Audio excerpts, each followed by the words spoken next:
Hola, muy buenas tardes a todas y todos. Bienvenidos a este webinar especial y navideño. Estamos en un restaurante clásico, un ejemplo de cómo la historia se puede traer gozosamente hasta el presente. Y quiero darle estos datos introductorios que son francamente interesantes. El lugar en el que estamos ahora mismo cuenta con nada más y nada menos que 45 años de historia. Abrió 2 años antes de la caída de la dictadura de Francisco Franco, que duró del 39 al 75. Es el primer restaurante español que consiguió 3 estrellas Michelin, y esto es fundamental saberlo porque incluso lo hizo antes de que llegaran las de Arsac, que llegaron en el 89, las de Salacaín aterrizaron aquí en el 87. Después vinieron las 3 del Racó de Can Fabas en el 94 y las del Bulli en el 97. Salacaín además tiene 2 soles en la guía Repsol. Ha sido sede, yo casi me atrevería a decir, el hogar de grandes nombres de la restauración de España y de Madrid, como el sumiller respetado Custodio López Zamarra, quien estuvo aquí unos 40 años. Hoy es una de las empresas del grupo La Finca, donde además del restaurante hay un espacio de celebraciones y un catering. Y ustedes se preguntarán quién es la fabulosa y talentosa señora que me acompaña. Es Carmen González, la directora de operaciones del restaurante Salacaín y del grupo. Y además la primera mujer que dirige este restaurante, que históricamente fue masculino. Ella está aquí desde el 2017, año en el que se produce una enorme transformación estética, aunque ya iremos viendo en este webinar que hay un pie en el pasado muy fuerte y otro en el presente, casi en el futuro. Muchas gracias por estar con nosotros. Gracias a vosotros por la invitación, es todo un lujo estar aquí.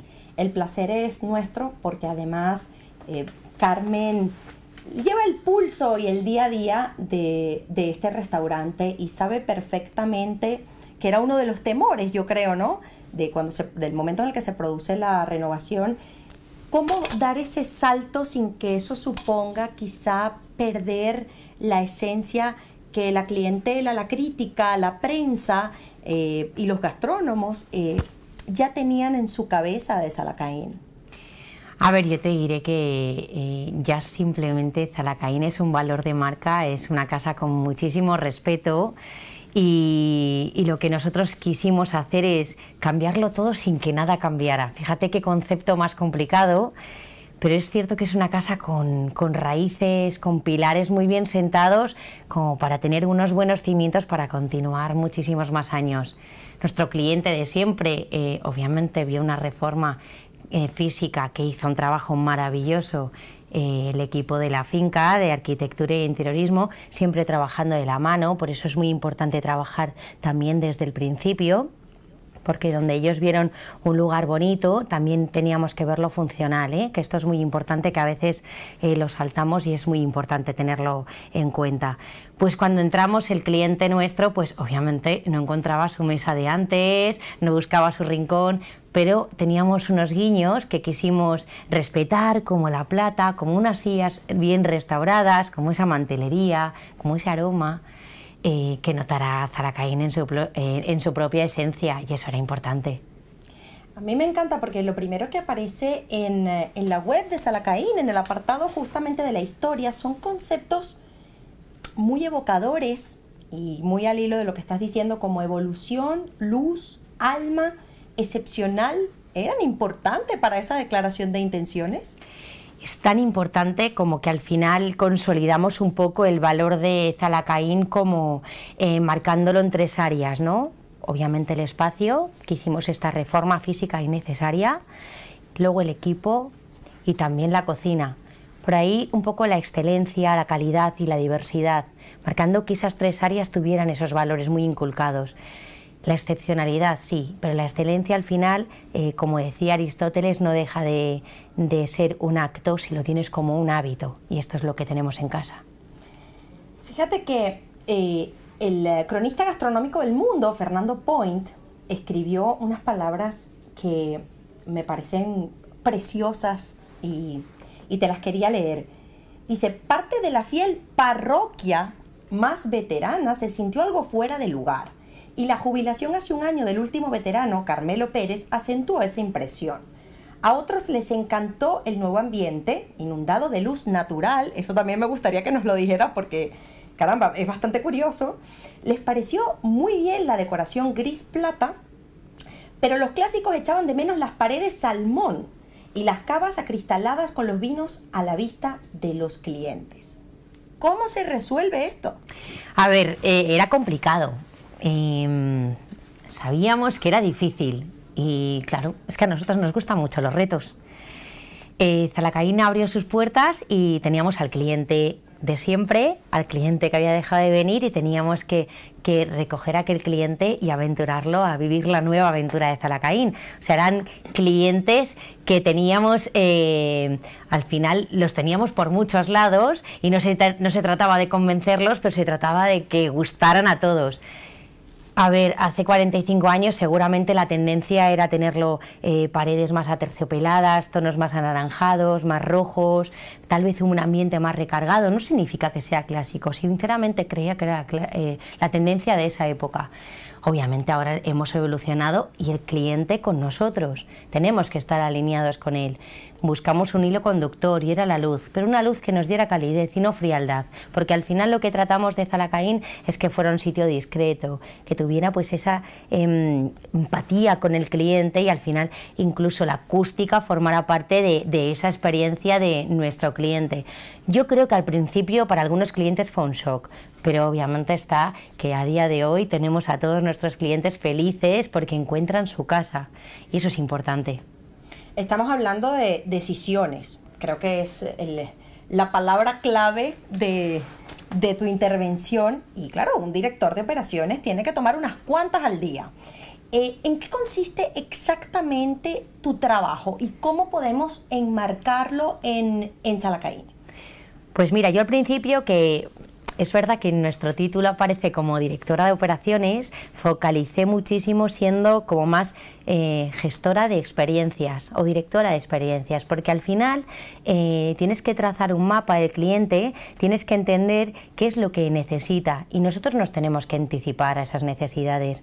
Si tenemos a gente que ha vivido y ha trabajado aquí durante muchísimos años y junto con las nuevas incorporaciones creo que es la fusión perfecta para que salgan unas ideas mágicas y al final crecemos con el cliente gracias a la tecnología. Obviamente nos anticipamos a sus necesidades y antes de que entre por la puerta sabemos lo que quiere, o sea que al final lo tenemos todo en nuestro favor.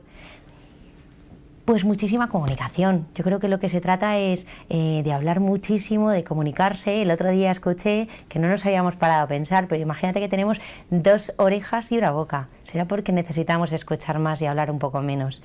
Y mira que a mí me gusta hablar, pero lo mío, ¿eh? Pero yo creo que la comunicación es primordial y que todo el mundo se crea el motor de este gran proyecto y de esta gran casa.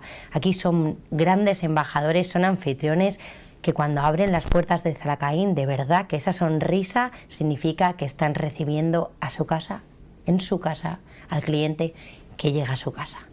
Esto que nos explicas me lleva a mí a hablar de esa intención que tenías tú de estudiar psicología, que al final muchas veces no tiene que ver ni siquiera con obtener un título universitario, porque yo creo que lo ejerces todos los días. ¿Cómo ha pesado la psicología en tu carrera? Muchísimo. De todas maneras, yo te diré una cosa, Antonella. Mira, cuando eres chiquitito, que te dicen letras o números, al final es una presión que ya tienes que elegir desde bien joven. Yo es cierto que soy mucho más enamoradiza y creo que las palabras son más cálidas, entonces me decidí ir por las letras. Ahora es cierto que los números que son necesarios en mi vida y en mi día a día, les tomas ese cariño, porque al final los tienes que ver de otra manera. Cuando yo decidí que quería letras, al final decidí ayudar a la gente, entenderla, y entonces aposté por la psicología. Cuando descubrí este mundo, pues allí que fui. Esto también es parte de la psicología porque al final empatizas muchísimo con el cliente. Durante 1 hora y media aproximadamente es tu responsabilidad que sea feliz cuando estás dando una de las mejores cosas del mundo, que es beber y dar de comer. O sea, ¿que puede haber algo más mágico que eso? Al final la psicología forma parte de nuestra vida, pero sí, yo creo que al final viene un poco fusionado, ¿eh? Creo que me la han puesto fácil en esta vida. Bueno, fácil en tu caso, pero fíjate que tú hablabas de felicidad y de responsabilidad, al menos en esa hora y media en la que los comensales depositamos nuestro momento en un restaurante determinado. Además que yo creo que eso, claro, conlleva una elección que ya supone un challenge, como dicen en inglés. Pero tú también hablas, y lo comentábamos fuera de cámara, de flexibilidad, gestión, paciencia, liderazgo. No me digas que tu trabajo es fácil. A ver, obviamente son retos y sinceramente a mí, yo soy una persona demasiado curiosa y me gusta muchísimo marcarme objetivos. Además te diré que no tengo un plan A ni un plan B, tengo un A, B, C y D porque me encantan. Fácil no es, pero es apasionante saber que tu día a día va a ser diferente. Gestionar un restaurante, pues no es fácil, pero tienes que saber delegar. Tienes que saber enriquecerte de la gente y del equipo, que tiene unas calidades que son muy diferentes. Si te levantas pensando que lo vas a hacer tú sola, si te levantas pensando que lo has aprendido todo, estás perdida. En mi caso, sobre todo. Liderazgo, motivación, hablar, comunicación, sacar tiempo para enseñar, para formar, es fundamental. Y para aprender, porque aquí tenemos personas que han hecho una carrera, han desarrollado un oficio, han desarrollado familias, han crecido con Salacaín. ¿Tú sabes la alegría que te da aquí llegar todos los días y saber que vas a aprender algo nuevo siempre? Porque de verdad es increíble. La gente decía, el buen servicio está en peligro de extinción. Por favor, queda tanto por saber, queda tanto por aprender, que de verdad no caigamos en ese error, porque esto es una escuela. Es una escuela donde todos los días aprendes algo nuevo. Es que no puede haber algo más enriquecedor en mi vida. Sabes que el servicio, la sala, es absolutamente indispensable en la experiencia gastronómica. Como dices, tú eres directora de experiencias, porque nos dijiste en otro momento que la sala es nada más y nada menos que los ojos del cocinero. Efectivamente. Yo creo que la cocina da sensaciones y la sala da emociones. No sé si con esto te lo digo todo, porque esta frase no es mía, me encantaría decirte que sí, pero la he robado, pero es que me parece el boom y el clink de mi frase a partir de ahora, porque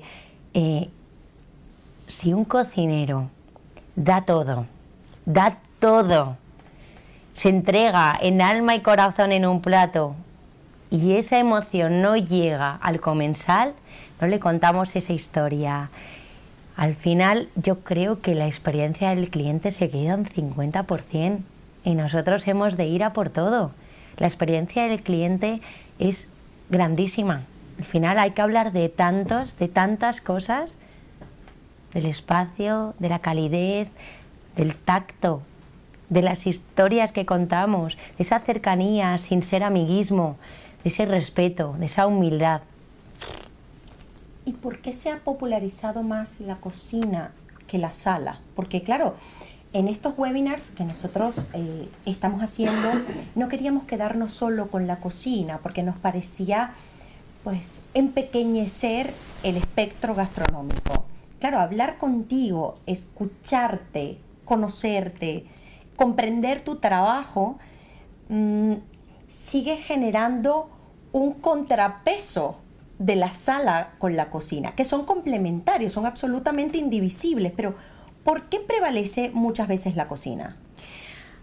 A ver, yo le pregunté el otro día, bueno, incluso una periodista me preguntó el otro día que por qué conocíamos más a los cocineros que a los camareros.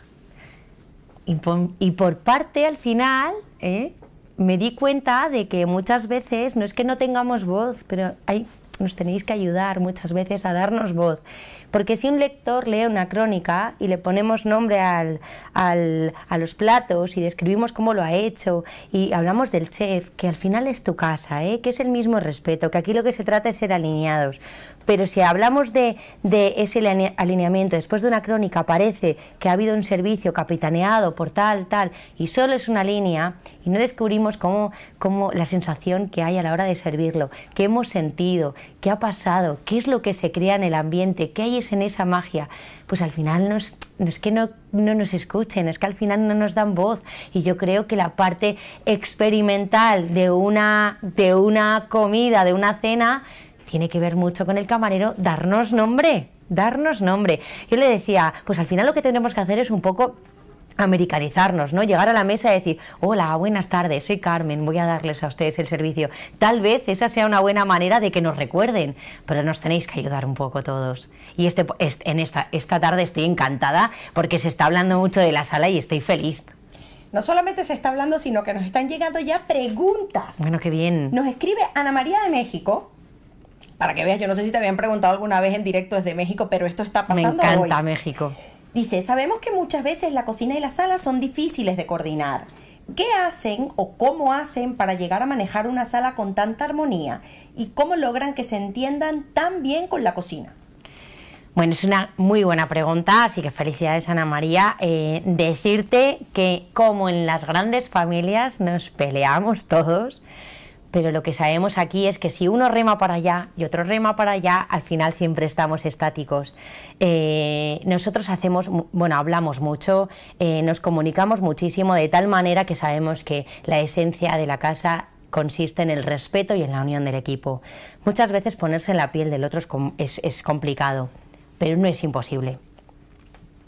Hemos hablado muchas veces de cambiar el rol.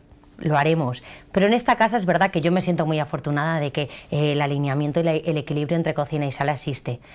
Me siento afortunada de un modo agridulce porque creo que es de las pocas casas que lo tenemos. Me da pena porque no exista más, pero creo que todavía no está nada perdido.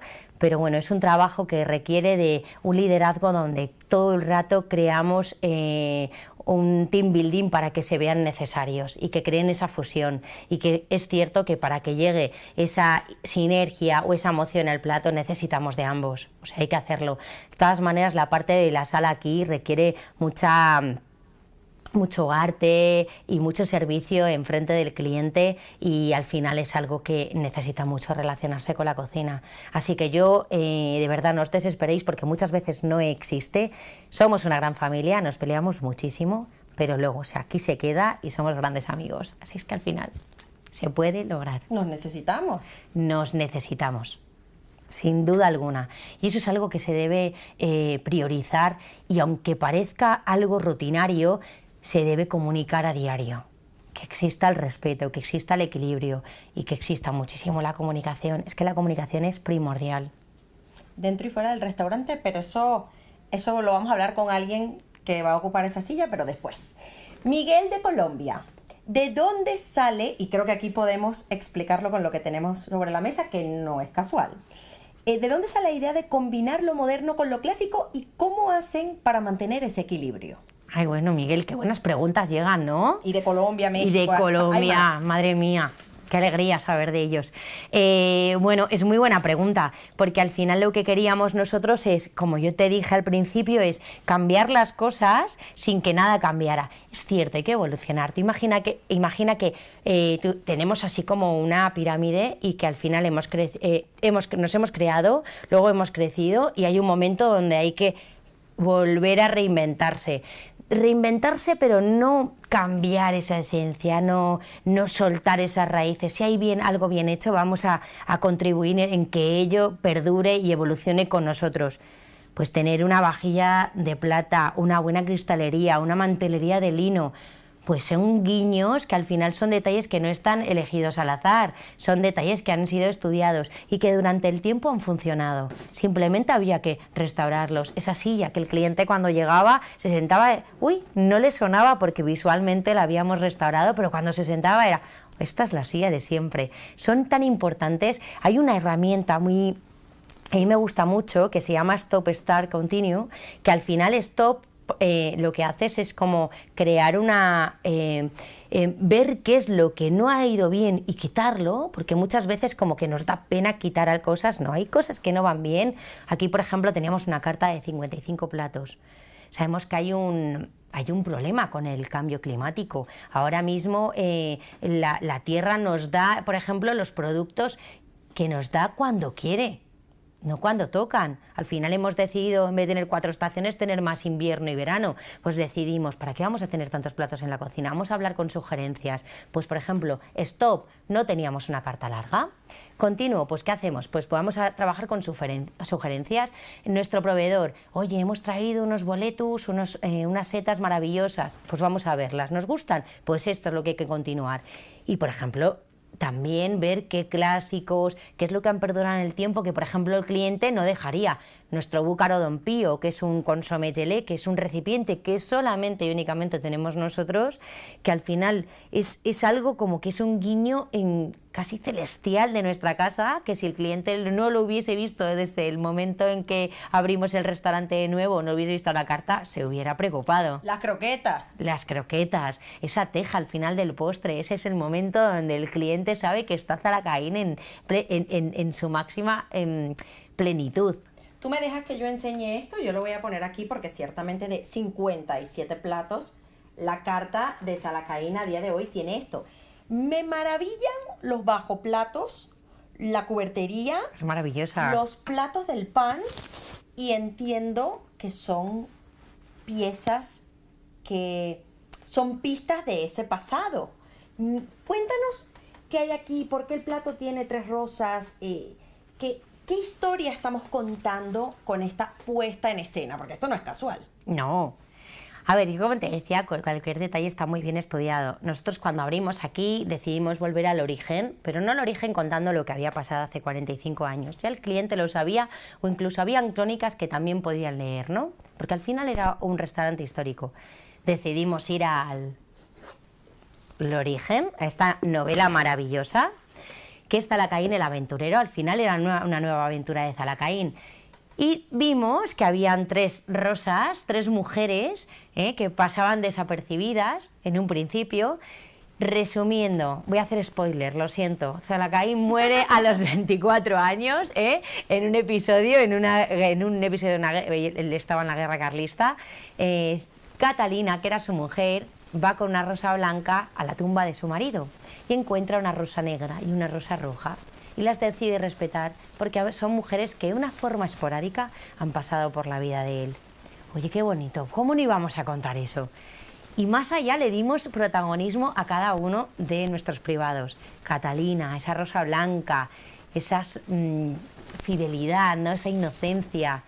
Luego Rosita, que al final era la señorita de Briones, esa muchacha más pasional, que siempre iba acogida de su madre, que amaba a Zalacaín. Y luego Linda, que escribe Pío Baroja como una niña, creo que del sur, porque ella tenía como 17, 18 años, que trabajaba en el circo, pero que llevaba el vientre al descubierto. 1909. Bueno. ¿Te imaginas a Catalina con vientre al descubierto? Yo me la imagino hasta los pies. Pues entonces Zalacaín yo creo que se fue... Vamos, a ese vientre, a ese exotismo, y ese es uno de nuestros privados también. Había que contar esa historia. De repente volvimos a crear una nueva leyenda y algo más que contarle a nuestros clientes. Además, en esta reedición que revisábamos antes de empezar el webinar, que se editó justamente en el 2017, el año en el que se produjo el gran cambio de Zalacaín sin la pérdida de la esencia, hay un párrafo que escribe Lola Nieva en el prefacio que dice: Zalacaín, nombre de aventurero, pero también de lugar de encuentro, de goce gastronómico y de renacimiento. A mí esto me parece fabuloso. Y uniendo en esta reeditada primera edición del gran clásico de Pío Baroja de 1909, ambos nombres en tan literario guiño, enlazamos también lo mejor de ambas épocas, la calidad y la modernidad, sin olvidar las raíces, que son las que nos sustentan. Yo creo que este párrafo puede ser uno de los mejores resúmenes de todo lo que llevamos este ratito hablando. ¿Sabes que da igual las veces que te lo leas, que se me eriza la piel siempre? No me extraña. Es que ocurren cosas mágicas aquí, ¿eh? ¿Me vas a dejar que ocurran más cosas mágicas? Por supuesto. Mira, te preguntan desde España, ¿qué tan importante es conocer, pregunta Saray, disculpen, qué tan importante es conocer a los clientes que hacen las reservaciones? Súper importante, Saray. Y además me gusta porque a pesar de que Zalacain tiene 45 años, ha evolucionado, pero también evoluciona con la tecnología.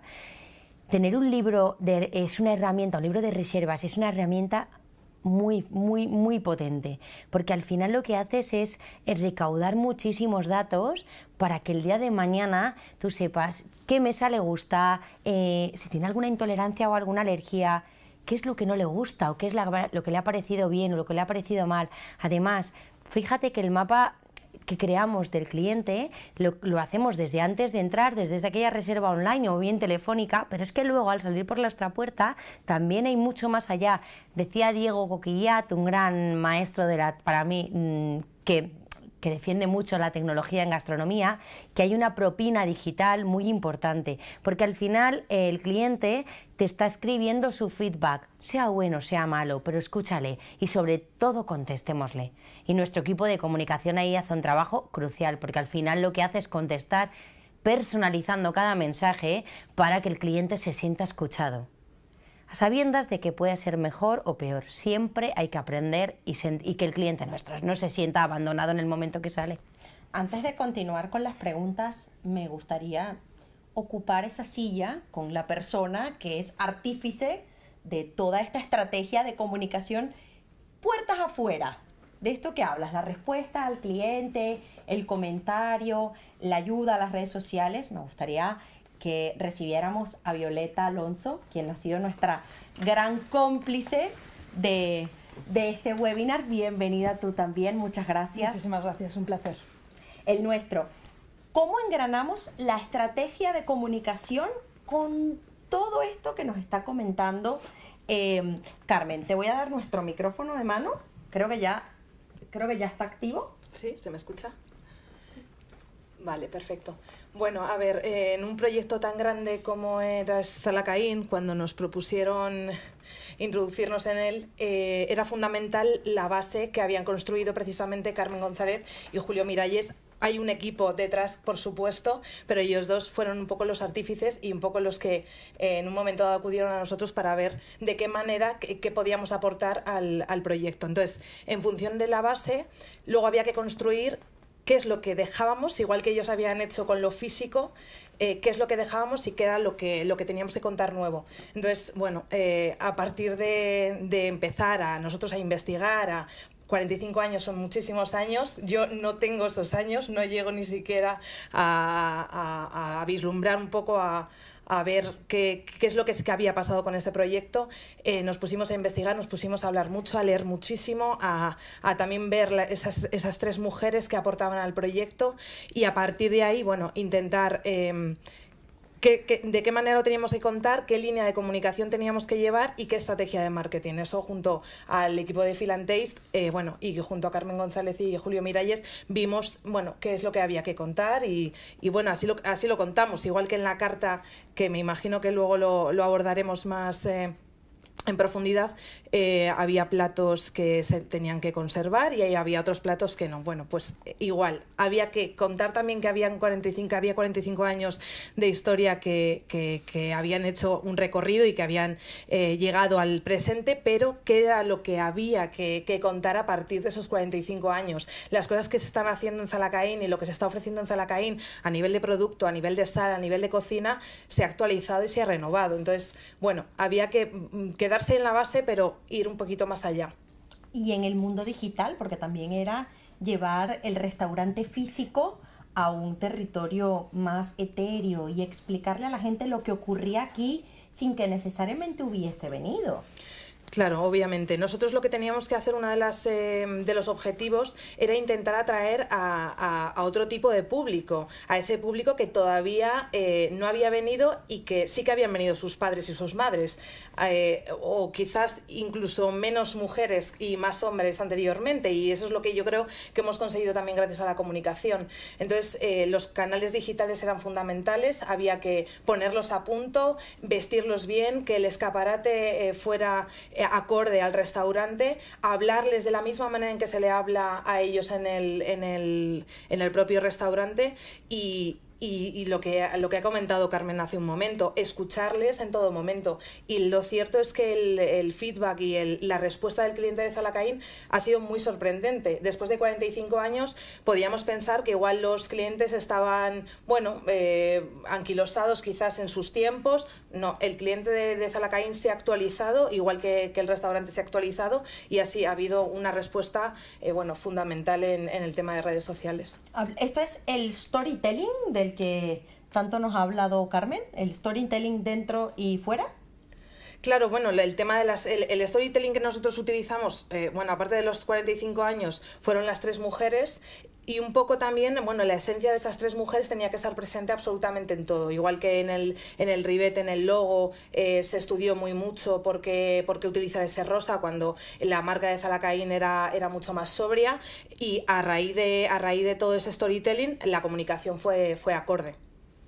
Y además me parece fundamental la compenetración que tiene que haber, porque claro, yo veo a Carmen como una especie de ente, ¿no? Aquí omnipresente en la mesa, en los detalles, con la cocina, con la agencia de comunicación. Esto es un tema, otra vez, de comunicación, es un tema de feeling. ¿Cómo logramos estar en todo y que no haya cabos sueltos? Liderar. Tienes que liderar y tener confianza en tu equipo. Nosotros apostamos por ellos porque sabíamos desde el principio que queríamos que fuera un equipo que nos mimara, que nos entendiera, que nos respetara y que tuviéramos muchísima comunicación. O sea, yo no concibo, creo que no ha habido un día en 3 años casi que no hayamos tenido un día, que no hayamos hablado, qué nos parece, qué pensamos, qué podemos hacer. A veces surgen tantas ideas que aparentemente parecen que vayan a ser, incluso que vayan a caer en picado, pero de repente con la comunicación empiezan a darle forma y aparecen unas ideas brutales, y todo es porque tienes un equipo que es comunicación, redes sociales, un equipo de cocina, un barman, es que un sommelier. Es que siempre tienes que delegar con tu equipo, es que es imposible pensar que tú puedes hacerlo todo. Es un error. Y sí que es cierto que tiene que ir todo en la misma línea, es decir, si hacemos un brainstorming y sacamos X ideas, esas ideas se tienen que plasmar tanto físicamente en el restaurante como digitalmente y a nivel de comunicación, es decir, o sea, esos mensajes que tenemos que dar a la prensa simplemente tienen que estar bien estudiados, bien estructurados y comunicarlos de la mejor manera posible a los medios de comunicación para que al final lleguen al cliente final, que es un poco el objetivo. Te pregunta Miguel de la República Dominicana. Desde hace 45 años hasta hoy, ¿ustedes consideran que el uso de las redes sociales ha ayudado a recibir más comensales? ¿Les ha servido para poder llegar a más jóvenes? Que entiendo además que hay algunas estrategias como las medias raciones, además de la simplificación, digamos, de la carta, que han podido ayudar. Pero esos comensales más jóvenes, quizá a través de las redes sociales, han podido conocer detalles adicionales del restaurante. Mira, ¿te importa que conteste yo? No, para nada. Gracias, Miguel, por la pregunta. A ver, Zalacain es un proyecto complejo en el sentido de que el cliente, al ser tan fiel y al tener tantos años del restaurante abierto, hay muchos comensales que no se han atrevido a pisar el propio restaurante y a un poco abrir sus puertas. Las redes sociales lo que han hecho y la comunicación lo que han ayudado es precisamente a lo que Miguel pregunta y a lo que apunta, que es que le hemos abierto puertas a gente que no se atrevía y que gracias a enseñarle un poco la nueva cara de Zalacain y los nuevos precios, porque es que ahora mismo es muchísimo más asequible que hace unos años. Entonces sí, la respuesta es sí, gracias a las redes sociales se ha abierto una puerta y muchas ventanas para que esos usuarios y posibles comensales y clientes vinieran al restaurante. Esta pregunta creo que va para ti. Te la hace Eva desde Chile. ¿Qué se requiere desde tu perspectiva para ser un buen líder? ¡Wow! ¿Ves? Es que todo esto me encanta. Me encanta. ¿Cómo se llamaba, perdón? Eva. Eva.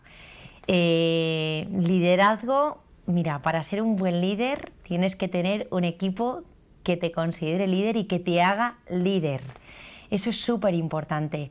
No es un jefe, es un líder, es parte fundamental en un equipo que te elige, que te respeta, pero porque das ejemplo. Formación. Salario emocional.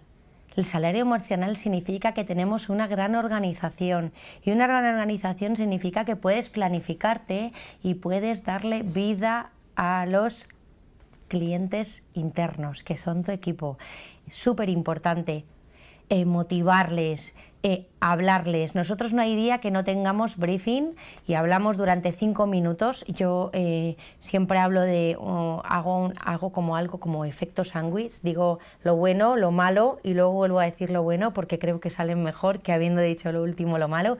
Creo que siempre hay aspectos de mejora, pero el liderazgo es algo que es muy amplio, pero sobre todo, para mi punto de vista, se basa en la confianza de un gran equipo, y que delegues y que siempre busques la diversidad y veas en lo enriquecedor que es tener un poquito de todo, y que la formación que les des sea tan buena que al final cada uno pueda optar por diferentes roles cuando uno falla o cuando uno no está. Que entre ellos haya respeto y que ellos sepan que son el motor de esta empresa, que es la evolución que necesita, ser embajadores, sonreír, sonreír. Cuando llegan a tu casa tienes que sonreír, pero no esa sonrisa que cuesta, sino esa sonrisa que al final dicen que es la curva más sexy del cuerpo, yo lo creo, pero sí es cierto, sonreír siempre, porque están viniendo a tu casa y vienen a verte a ti, es tu responsabilidad. Es muy importante tener esos valores y saber que el equipo es parte imprescindible de tu sitio. Te preguntan al hilo de la formación, en la que has hecho bastante énfasis, desde Colombia. Daniel dice, ¿cuánto tiempo dedican al entrenamiento del personal? Daniel, es muy importante formar a la gente. A veces pensamos que no tenemos tiempo y de verdad tenemos que planificarnos siempre. Aprender se puede aprender de muchísimas maneras. Es cierto que en una gran casa como esta muchas veces se carece de tiempo. Nuestro trabajo, no voy a decir de que es fácil, requiere de muchísima atención en la sala, pero siempre podemos aprender a trinchar, podemos aprender. El mismo proveedor de jamones puede venir a enseñarnos a sus cortes. Cualquier cliente o proveedor que nos trae un vino podemos seguir aprendiendo, de aceites. O sea, la palabra formación es la clave de cualquier emprendedor. Yo creo que al final moverte de aquel círculo que es una rutina pura y dura, creo que las bases es seguir aprendiendo. O sea, siempre tenemos que tener tiempo para aprender. Además, es que hay muchísimas herramientas. Es que hasta el propio Google o YouTube nos da herramientas para aprender, pero es que hay tanto. No caigamos en el error de que lo sabemos todo. Quizá nosotras no, pero hay personas que llevan 33 años de carrera en este restaurante, de oficio, los que tienen la curva sexy, los que han manejado clientes difíciles. Sé que además Violeta lo ha hecho dentro y fuera, porque no es lo que la propina digital hay que recibirla, pero 33 años en Salacaín es mucho tiempo. Me gustaría que le diéramos la bienvenida a Roberto, que nos va a acompañar, una pieza clave de este restaurante, quien además, bienvenido. Hola. Muchas gracias. Bien hallado, buenas tardes. Muchas gracias. Me imagino que en 33 años pasan muchísimas cosas. Pasan muchas cosas. Entre ellas que usted estuvo aquí cuando el restaurante obtuvo las 3 estrellas Michelin. Fue justamente al poco de entrar yo entré en septiembre del 86 y en noviembre, a los 2 meses, nos dieron la 3ª estrella. Bueno, fue eso una fiesta. Fue, la verdad que... Imposible de olvidar. Sí, por eso tengo grabada esa fecha de cuando entré y cuando nos dieron la estrella, porque coincidió en el tiempo. Dígame una cosa, usted ha generado oficio. Ustedes tienen aquí un semillero muy importante de un servicio respetuoso, cercano, correcto. ¿Cómo ha sido esa trayectoria? ¿Cómo ha sido su aprendizaje? Hombre, pues a base de años y de... Pues yo estuve, cuando entré, yo estuve 3 años y medio de aprendiz de camarero.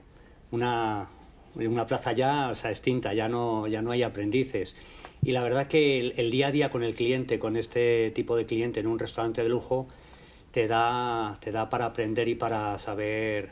Al principio mucho miedo, porque parece un toro muy difícil de lidiar, salir con estos clientes, pero luego al final te das cuenta que es muy fácil. O sea, que es el día a día es el que te da el aprendizaje. Usted sabe que hablábamos de que la sala tiene mucho de psicología. Sí.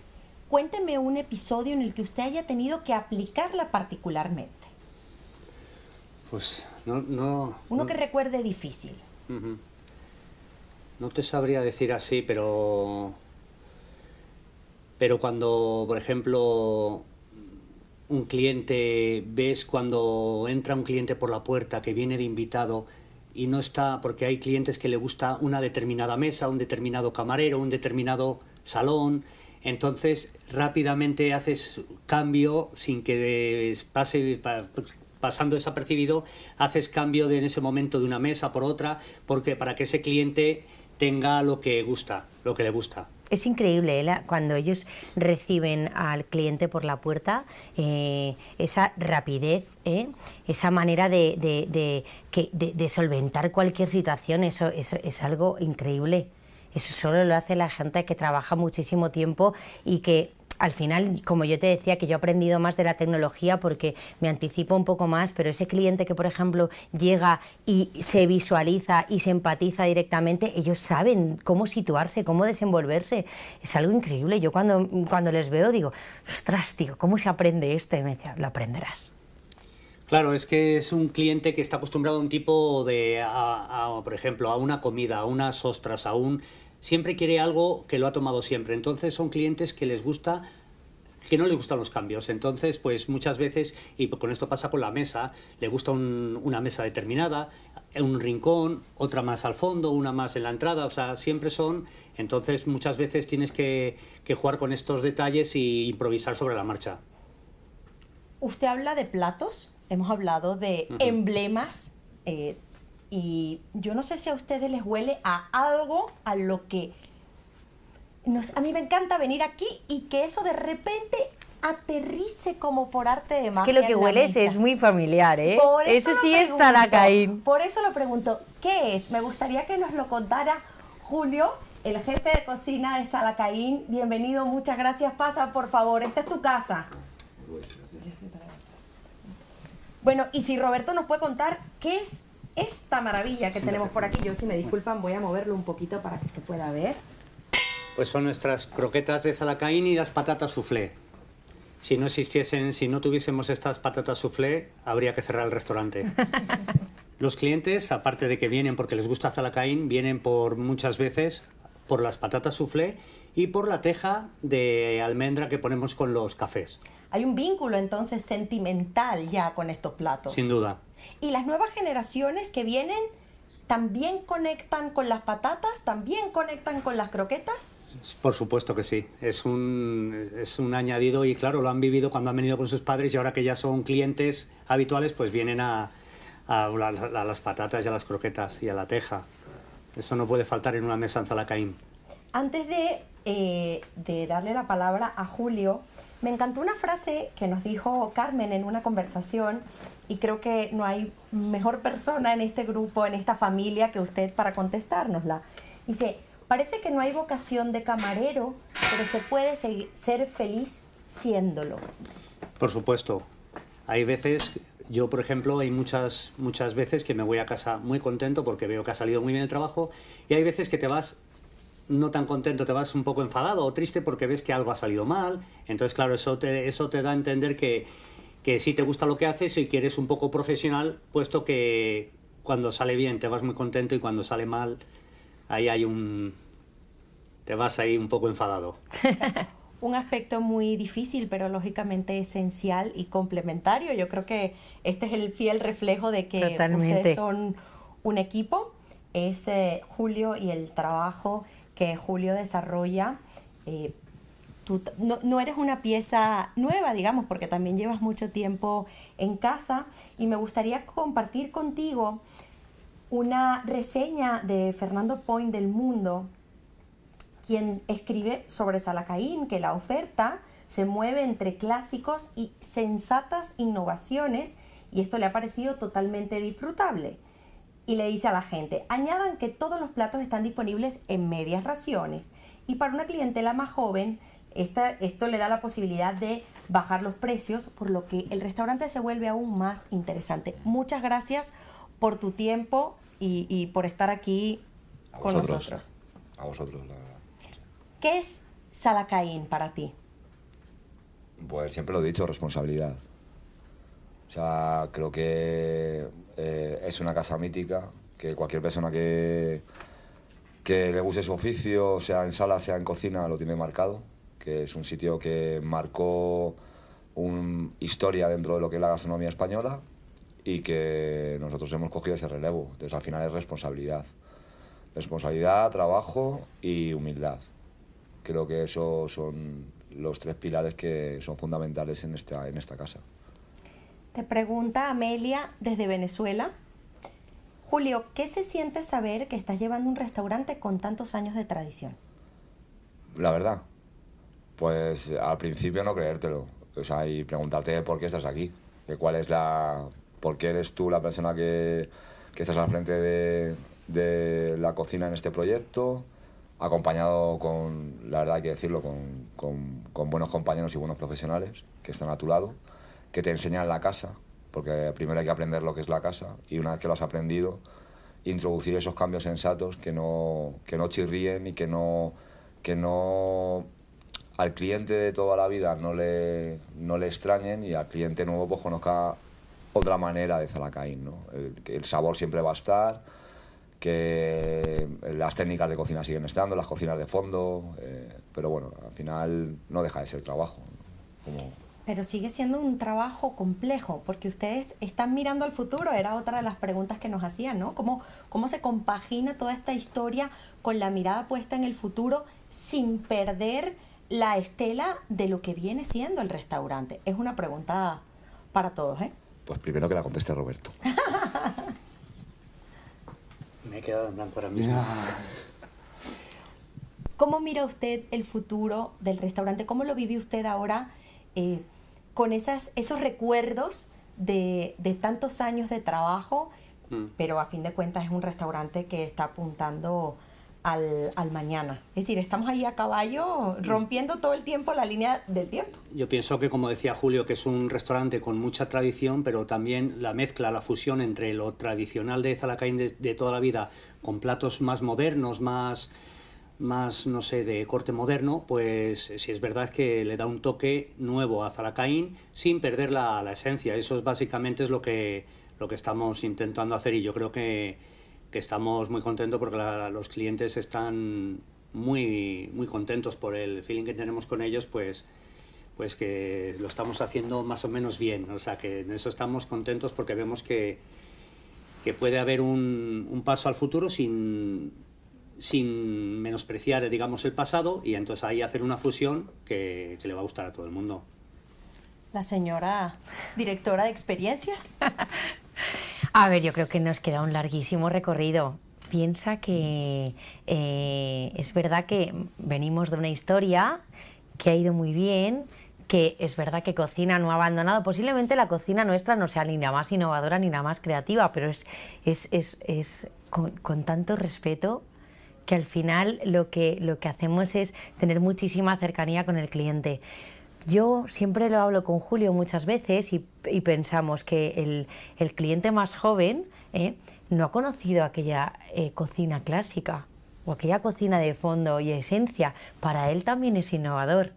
Esas patatas soufflé, tal vez nuestro cliente las reconozca cuando venía con su padre o tal vez ese señor le vuelva a dar emociones y recuerdos, pero es que hay un cliente joven que no lo conoce, no conoce ni siquiera esa técnica. Posiblemente esta patata soufflé sea para ellos como una patata cacha, incluso como Ferran Adrià, ¿Quién diría? Pues por eso yo creo que nos queda muchísimo recorrido, porque ni el servicio está en peligro de extinción cuando las cosas se hacen de corazón, y una cocina con esencia arraigada y con respeto al producto le queda muchísimo tiempo.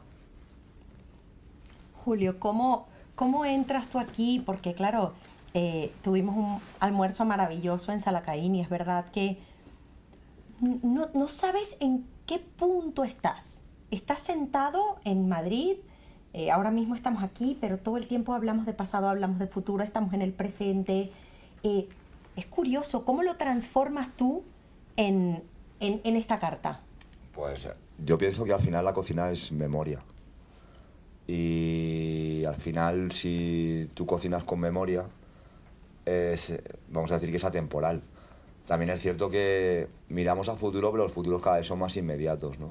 Al final, el futuro es mañana, o esta noche, en el momento que empecemos el servicio. Entonces no hay que pensar a un futuro muy lejano, como se plantea la gente el futuro. El futuro muchas veces es inmediato, es el día a día, es plantearte en una carta cuál es la temporalidad, que cada vez también no estamos sufriendo más todo esto, ¿no? Aquí en Madrid ahora mismo estamos con la cumbre del clima y nosotros como profesionales nos damos cuenta de todo lo que está pasando alrededor nuestro. Sufre el mar, sufre la tierra, el tiempo ha cambiado, las estaciones ya no son, en España ya no es primavera, verano, otoño e invierno. Ahora hay una estación que es cálida y una estación que es poquito más fría, pero todo eso afecta a la cocina de temporada. El producto aparece muy estacional y muy concretamente, o no aparece, si no sean esas condiciones climáticas, y al final es una cocina, yo creo que es una cocina de adaptación a lo que la tierra nos ofrece en este momento o lo que tenemos en nuestras manos. Entonces, ¿cómo plantear las cosas? Pues con incertidumbre muchas veces, porque dices, ¿y si pongo esto y no lo tengo?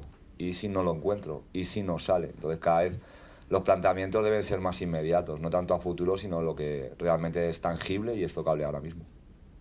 Nos quedan 10 minutitos, ya me están amenazando que tenemos que terminar, pero necesito hacerles dos preguntas. Una que nos llega de la República Dominicana y la hace Luis y dice, porque además ustedes están aquí, pero son muchas horas, es muy sacrificado este trabajo. Dice, ¿cómo hacen para manejar tantas horas en Salacaín y seguir dando lo mejor de sí día tras día y transmitir en cada servicio la misma alegría? Pues dedicación, profesionalidad y es el trabajo que has elegido, que te gusta y esto no deja de ser pues hacer disfrutar al cliente. Entonces tienes que disfrutar tú, si no disfruta uno, malo, no le llega eso al cliente. Eso es mi percepción. Al final es cierto, muchas veces no sentimos esa vocación. Yo siempre digo que yo no nací pensando que iba a ser camarera, pero sí soy feliz en ello y a la vista está siempre. Pensamos que hay un cliente cuando entra por la puerta se merece todos nuestros respetos y es nuestra responsabilidad que superar sus expectativas, que sea mucho más feliz de lo que entró o no, pero al final hay que conseguir marcar esos objetivos y emocionarse y contar historias, ser los ojos de la cocina y trabajar con muchísimo respeto. Yo creo que al final que el cliente viva una experiencia de Salacaín queda muy marcado en su recuerdo, en su memoria y también queda marcado en nuestro corazón. ¿Cómo no nos vamos a emocionar o pensar que es algo mágico esto? Yo lo llevo bien, o sea, al final es trabajo, el cuerpo se acostumbra a esto. O sea, yo en mi caso no sé hacer otra cosa, entonces al final lo llevan marcado en tu ADN. Yo pienso igual que Carmen, yo no creo que sea lo mío vocacional, lo fui descubriendo poco a poco y al final lo haces tuyo. Se hace sufriendo, riéndose, discutiendo, arreglándonos, viviendo como una familia en la que los días son buenos, los días son malos, pero al final no trasciende a un cliente y sobre todo pues compartiendo muchísimo tiempo con los compañeros. En mi caso son las horas de cocinas y tal. Con Carmen comparto mucho también, pues igual lo mismo, ¿no? Risas, llantos, enfados y bueno, y pues, números. Y números. Y al final pues eso hace que se lleve todo el día a día, una familia normal. A mí me gustaría cerrar con una frase preciosa que es de Carmen y creo que es el colofón perfecto para este webinar. Desmiéntanme, pero es que a mí me fascina. Y dice, no es una rebelión de mandiles ni de camareros, es que la sala redondea la experiencia del restaurante. Sí, al fin y al cabo el cliente con el que tiene el último contacto es con el camarero, en este caso con el maître, con el camarero, con el sommelier. Entonces, sí es verdad que nosotros somos la última persona que está en contacto con ellos antes de que coman, de que disfruten el plato. Entonces, pues es verdad que la sala tiene ese punto de que muchas veces no se le da a lo mejor la importancia. Pero sí es verdad que es la cocina sin sala y la sala sin cocina, eso no sería Zalacaín, por ejemplo. Es emocionante, ha sido muy emocionante compartir con ustedes. Creo que son un ejemplo de constancia, de trabajo, de familia, que fue una palabra que salió varias veces. Me temo que nos hemos quedado sin tiempo, me van a cortar la cabeza, pero no quiero dejar de darles las gracias a todos. No podemos estar más contentos, más felices, más agradecidos. Sé que además esto ha sido muy útil, muy enriquecedor y muy motivador para todas las personas que nos han estado viendo. Ustedes son un gran ejemplo y todos de aquí nos vamos con esas ideas sembradas, ¿no? De esfuerzo, dedicación, ilusión. La mejor curva del cuerpo también me la voy a apropiar. Muchas gracias por la confianza, por acompañarnos. Era un buen horario para América porque los otros webinars los hemos hecho a las 11 de la mañana y no es tan fácil. Pero bueno, parte de lo que nosotros estamos desarrollando es esto. Es mostrar todos los vértices y toda la amplitud del abanico gastronómico. Muchas gracias otra vez. Gracias a todos. Gracias. Y nos vemos el jueves, que tendremos otro dedicado a la importancia del concepto desde el Centro de Innovación Gastronómica de la Comunidad de Madrid. Muchas gracias y el aplauso va para ustedes.